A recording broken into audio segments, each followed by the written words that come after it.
بسم اللہ الرحمن الرحیم۔ اعوذ باللہ من الشیطان الرجیم، بسم اللہ الرحمن الرحیم۔ پچھلی دفعہ ہم نے آپ کو بتایا تھا کہ بچے کے تربیت کے سلسلے میں سب سے پہلے آپ کو اپنی تربیت کرنی چاہیے، اور اپنے بچے کی تربیت کے لیے اپنا ٹارگٹ واضح کریں۔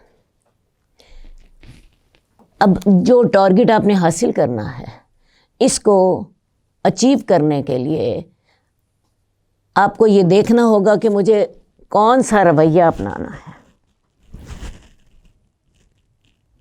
بچوں کے ساتھ آپ کا رویہ یہ ہونا چاہیے کہ بچے آپ کی پیروی کریں، آپ بچوں کے پیچھے نہ لگیں، بچے آپ کے ٹائم ٹیبل کے یا آپ کے پلان کے مطابق چلیں۔ پہلے دن سے بچے کے کھانے پینے اور اس کی نیند کو منظم کریں۔ بچے کی خواہشات کے پیچھے نہ بھاگیں۔ بچہ رو رہا ہے، جلدی سے دودھ دے دیا، بچے کو چپ کرا دیا، بچے کے ناجائز لاڈ نہ اٹھائے جائیں۔ اس سلسلے میں پلان ہونا چاہیے۔ ہر 3 گھنٹے بعد یا 2 گھنٹے بعد دودھ دینا ہے۔ بچے کی صحت کمزور ہے، آپ ڈاکٹر سے مشورہ کر سکتے ہیں، لیکن یہ بھی کوئی طریقہ نہیں ہے کہ بچہ جب روئے تب دودھ دے دیا۔ ماں کے دودھ کے بارے میں ڈاکٹرز کہتے ہیں کہ اس کے لیے کوئی پلاننگ نہیں ہونی چاہیے، لیکن بہرحال بچے نے ماں کا دودھ کب تک پینا ہے، اس کے بعد وہ 3-4 ماہ کا ہوتا ہے، آپ دوسری خوراک اس کے لیے مہیا کرتی ہیں، سیریل دیتی ہیں، اس کے لیے بھی کچھ وقت رکھیں۔ اسی طرح بچے کے نیند کے اوقات مقرر ہونے چاہیے، اس کے کھیل کے اوقات مقرر ہونے چاہیے، اور بچے سے اس کی پابندی بھی کرائیں۔ آپ نے بچے کے پیچھے نہیں چلنا، بچے نے آپ کے ساتھ چلنا ہے۔ ان دونوں الفاظ میں بڑا تھوڑا سا فرق ہے، لیکن انہی کے ساتھ بنیادی فرق پڑتا ہے۔ بچے کو کھلانے پلانے کے معاملے میں بچے کے پیچھے نہ بھاگیں، اس کی صحت کے حوالے سے ڈاکٹرز کے ساتھ مشورہ کریں۔ اصل نقطہ ایک ہی ہے، بچہ آپ کو گائیڈ نہ کرے، آپ بچے کو گائیڈ کریں۔ اپنے علم تجربے سے یہ مقصد حاصل کریں۔ اکثر غلطی یہی ہوتی ہے۔ بچے کی نیند کے اوقات بھی سیٹ کریں، یہ نہ ہو بچہ جب چاہے سو رہا ہے۔ یہ اوقات کیسے سیٹ ہوں گے؟ اگر آپ چاہتی ہیں کہ بچہ رات کو سوئے تو اس کو دن کو نہ سلائیں، اور اگر آپ بچے کو دن کو سلائیں گی تو وہ رات کو جاگے گا، اور اگر آپ چاہتی ہیں کہ بچہ رات کو سوئے تو دن کو اس کو جگائیں۔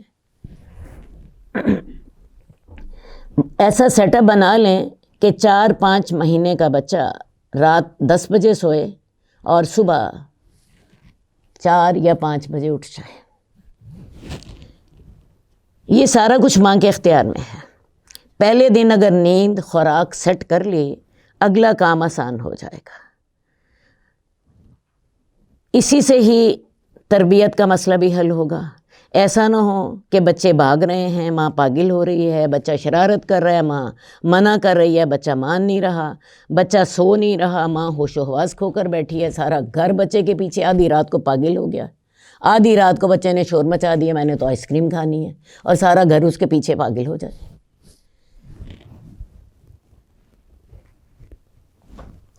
یہ تربیت پیدائش کے ساتھ ہی شروع ہو جاتی ہے۔ ہو سکتا ہے پہلے 2 مہینے میں بچہ سیٹ نہ ہو، لیکن اگلے 2 مہینے میں وہ سیٹ ہو جائے گا۔ یہ رویہ بڑا بنیادی ہے، ورنہ ہوگا یہ بچہ آگے آگے، ماں پیچھے پیچھے، بلکہ ماں کے ساتھ سارا گھر اس کے پیچھے پیچھے۔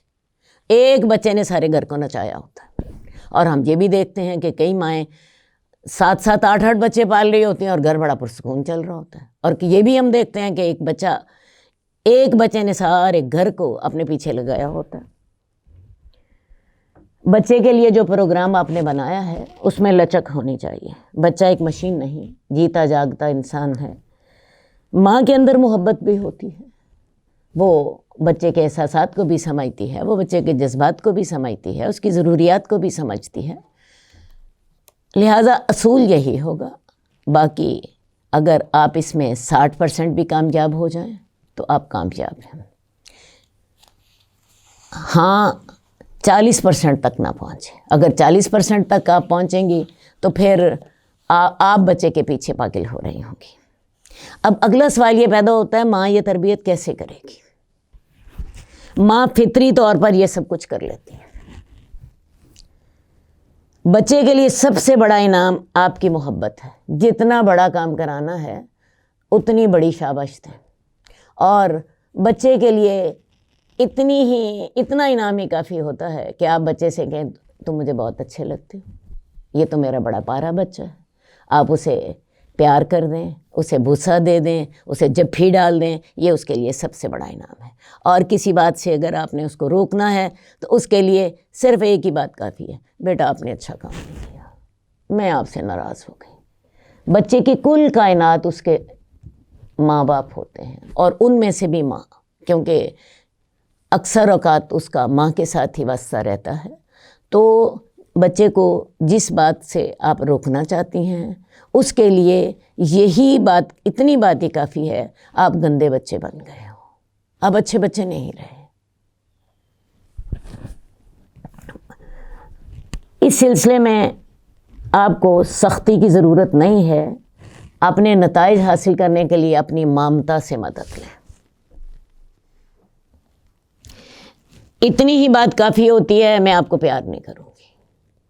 بچہ آرام سے سیکھتا چلا جاتا ہے. بچے کو سکھانے کے لیے اللہ تعالیٰ نے ہر ماں کو فطری طور پر تربیت کرنے والا بنایا ہوتا ہے. اب تربیت میں ایک اور اصول جو بڑا بنیادی ہے وہ ماحول کو سازگار بنانے کا ہے. بچہ ماں اور باپ دونوں کے ساتھ رہتا ہے. گھر میں بعض اوقات جوائنٹ فیملی سسٹم ہوتا ہے جس میں چچا، پھپھو، دادا دادی، دوسرے رشتہ دار بھی ساتھ رہ رہے ہوتے ہیں، اور بعض اوقات انسان اکیلا رہ رہا ہوتا ہے. آپ کو دیکھنا یہ ہے کہ جو چیز میں بچوں کو سکھانا چاہتی ہوں اس کے لیے میرا ماحول سازگار ہے یا نہیں ہے. بعض اوقات ہوتا یوں ہے، آپ چاہتی ہیں کہ آپ اپنے بچے کو موبائل سے یا نیٹ سے دور رکھیں، لیکن حالات یہ ہوتے ہیں کہ دادی سارا دن ہی ٹی وی لگائے بیٹھی. اب ان حالات میں ہم اپنے بچے کی تربیت کیسے کر سکتے ہیں؟ اس سلسلے میں آپ کو پلاننگ کرنی ہے. میں اپنے بچے کو ٹی وی سے یا نیٹ سے میں کیسے بچا سکتی ہوں؟ بعض اوقات ایسا ہوتا ہے کہ آپ فوری طور پہ انہی حالات میں رہنے پہ مجبور ہوتی ہیں، اور پھر آپ سوچتی ہیں کہ چلو 2-4 سال تو ایسا ہی گزار لیتے ہیں، اس کے بعد پھر ہم علیحدہ ہو جائیں گے. یا بعض اوقات ایسا ہوتا ہے کہ آپ اپنے بچے کو چاہتی ہیں کہ وہ باجماعت نماز پڑھے اور مسجد گھر سے 2 میل دور ہے. اب ان حالات میں آپ کو یہ سوچنا ہے کہ مجھے وہ ماحول کیسے پرووائڈ کرنا ہے جس ماحول میں میرا بچہ نماز باجماعت پڑھ سکتا ہے. اس کے لیے بھی سوچنا ہم نے خود ہی ہے. ہر ایک نے اپنے حالات اور وسائل کے مطابق سوچنا ہے. میں اگر ان حالات میں آپ کو کوئی حل دوں گی تو ہو سکتا ہے وہ حل آپ کے حالات کے مطابق نہ ہو. اپنے حالات، اپنے وسائل کے مطابق خود سوچیں کہ میں نے تربیت کے لیے جو سوچا ہے اس میں میرا ماحول کہاں رکاوٹ بن رہا ہے، اور کیسے ماحول میں میرے لیے تربیت آسان ہوگی. یہ آپ کو خود سوچنا ہے. خلاصہ یہ ہے کہ تربیت کے لیے 4 چیزیں بنیادی ہیں. سب سے پہلی بات، بچوں میں انصاف کریں. دوسری بات، ذاتی تربیت کریں، اور یہ تربیت کا جو شعور ہے وہ لازماً ہر وقت آپ کے ساتھ ہونا چاہیے. تیسری بات یہ ہے کہ آپ نے جس رویے سے بچے کی تربیت کرنی ہے وہ ایک ہی نقطہ ہے، وہ یہ کہ بچہ آپ کے پیچھے چلے گا، آپ بچے کے پیچھے نہیں چلیں گی. اور چوتھی بات، آپ کا ماحول اگر بہتر ہوگا تو تربیت آسان ہوگی. اگر ماحول اپوزٹ ہے تو بعض اوقات 4 گنا محنت زیادہ کرنی پڑتی ہے، اور بعض اوقات 4 گنا محنت کرنے کے بعد بھی کامیابی نہیں ہوتی. انشاءاللہ تعالی اگلی ویڈیو میں ہم آپ کو بتائیں گے کہ بچے کی تربیت کے ذرائع کون کون سے ہوتے ہیں. السلام علیکم. جئنا إلى الدنيا كي ندعو إلى الله لننشر الخير في الكون الذي حارى ونرسل العطر من روض الهدى الزاهي ويشرق السلم أنوارا وأنوارا.